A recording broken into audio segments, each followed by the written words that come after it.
Hey gladiators, walk the calm way. Every 4th of July, the sky fills with fireworks. Families gather. Flags wave. A nation celebrates freedom. But tonight I want to ask you a question almost nobody asked. What is the value of living in a free country if you remain a prisoner of your own mind? Because history remembers nations that earn freedom. It rarely remembers the men who surrendered theirs without ever noticing.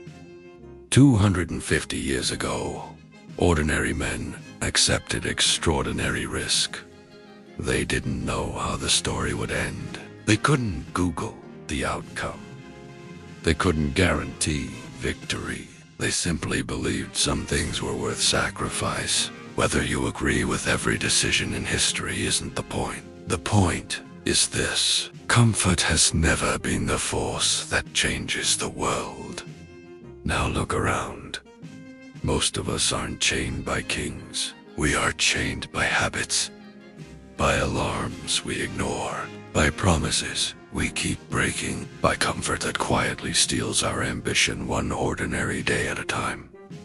The prison changed. The bars became invisible. That makes them even harder to escape. Marcus Aurelius ruled an empire while reminding himself that the greatest victory was never over another man. It was over himself. Imagine carrying the weight of a civilization, yet believing your own character deserved more attention than your enemies. That is a standard almost impossible to find today. A battlefield exists inside every man. One voice demands comfort. The other demands growth. Every morning they meet before your feet touch the floor. The winner is rarely the louder voice. It's the one you have trained for years. That is why discipline isn't an event. It's accumulated identity. If you're tired of living below your own potential, subscribe and walk the Kamak way. Not because this channel can save you, because every week is another reminder that freedom begins with mastering yourself. And that story is only beginning. Imagine standing in Philadelphia in 1776. No fireworks, no parades, no certainty. Only ordinary men making extraordinary decisions, while knowing failure could cost them everything. Freedom was never guaranteed. It was earned by people willing to act before they felt ready. History has always rewarded courage more than comfort. Today, the battlefield looks different. No musket, no marching lines. The enemy wakes up inside your own head. It whispers, "Sleep another hour. Skip today's workout. Save your dream for another year." The voice isn't loud because it doesn't need to be. It has been winning quietly for a very long time. Jocko Willink said, "Discipline equals freedom." 4 words. Simple enough for a child to remember, powerful enough to transform a man's life. Most people hear those words and think about restrictions. They miss the deeper meaning. Discipline doesn't remove your freedom. It creates it by breaking the chains you placed on yourself. Marcus Aurelius understood the same truth. Nearly 2,000 years earlier, he knew that conquering your own impulses is a greater victory than conquering another city. One battle earns applause. The other earns peace. The world celebrates external victories, but character is built where no audience exists. Think about this while the fireworks light the sky.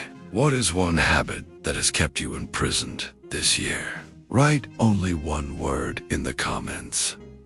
Laziness, fear, anger, alcohol, debt, excuses. One word. Sometimes admitting the enemy is the first step toward defeating it. The founders fought for the freedom of a nation. Your fight is different, but no less important. It begins the moment you stop asking life for easier battles and start becoming a stronger man. but it may change every generation that comes after you. The ancient Greeks told stories that survived for thousands of years because they understood one truth: every man is sailing towards something. Some chase comfort, others chase purpose. The difference is revealed when the sea turns violent. Calm water has never revealed character. Storms always do. In the Odyssey, Odysseus reminds himself, "Be strong, my heart.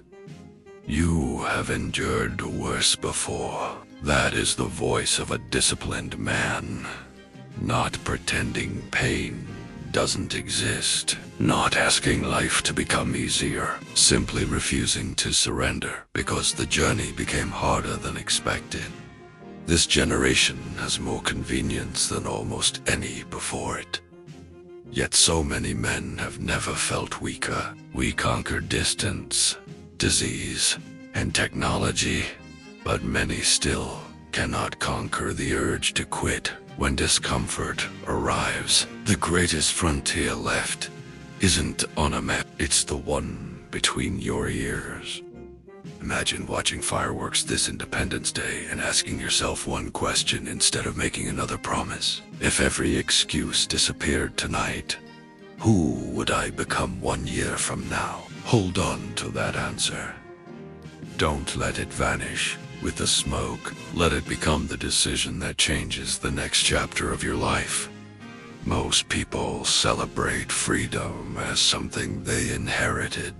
Few treat it as something they must deserve every morning. Every workout completed, every difficult conversation faced, every promise kept is another declaration that you refuse to be ruled by weakness. That kind of freedom cannot be handed to you. It must be earned. Years from now, nobody will remember how loud the fireworks were, but you will remember whether this was the summer you finally changed direction, or the summer you watched another year disappear. History isn't only written by nations, it's written by ordinary men who decide that today is the day they stop retreating. An American president once said, "The only thing we have to fear is fear itself." Those words were spoken during one of the darkest moments in the nation's history. They weren't an invitation to ignore danger. They were a reminder that fear becomes truly powerful only when we obey it. Every generation must decide whether fear will become its master or its servant. Think about the men you admire most. They all shared one trait.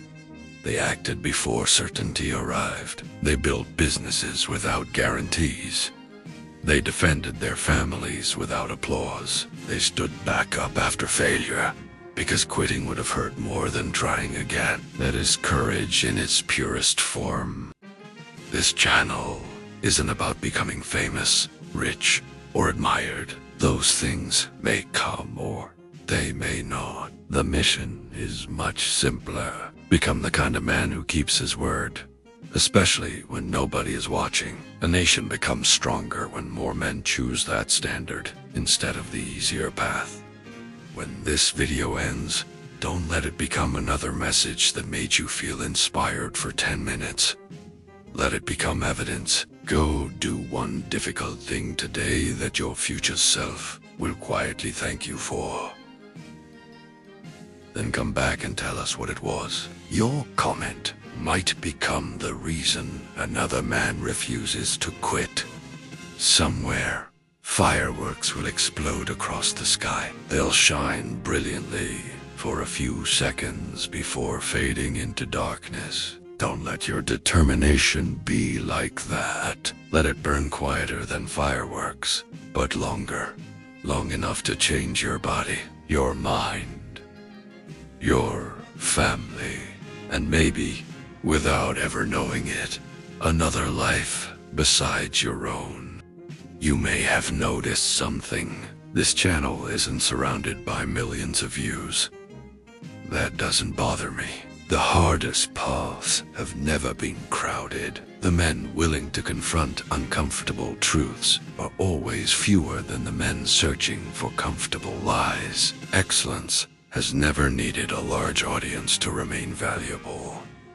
If you believe you're part of that small group who chooses discipline over excuses, don't keep this message to yourself. Share it with one person who belongs beside you, not the loudest person you know, the one who quietly gets the work done when nobody is watching. Those are the men who build the future. Maybe we'll never become the biggest channel on YouTube, but they say, fine. I'd rather build a small brotherhood of men who keep their word than an audience of millions chasing the next distraction. Numbers impress people. Character changes generations, and history has always remembered the second far longer than the first.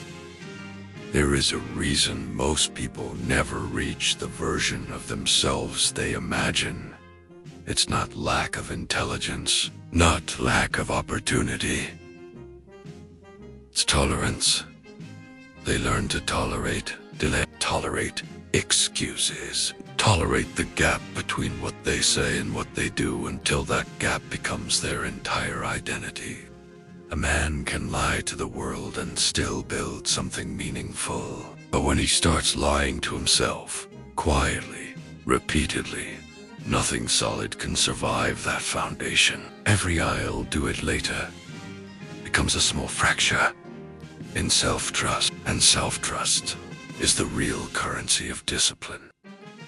You don't lose strength in one moment, you lose it in negotiations. I'll skip today. I'll start tomorrow. This week doesn't count. Each sentence sounds harmless alone, but together they build a life that feels heavy, even when nothing is happening. Think of a man training for battle who keeps rescheduling training. He doesn't get weaker overnight. He just arrives one day and realizes the fight didn't wait for his motivation. Life doesn't care about potential. It responds only to preparation already completed. And this is where discipline stops being philosophy and becomes survival. Not physical survival. Identity survival. Because once a man stops trusting his own word, every goal becomes theoretical. Every dream becomes something he talks about instead of something he builds. There is a moment every man remembers, even if he never speaks about it. The moment he realizes he has been starting soon for years.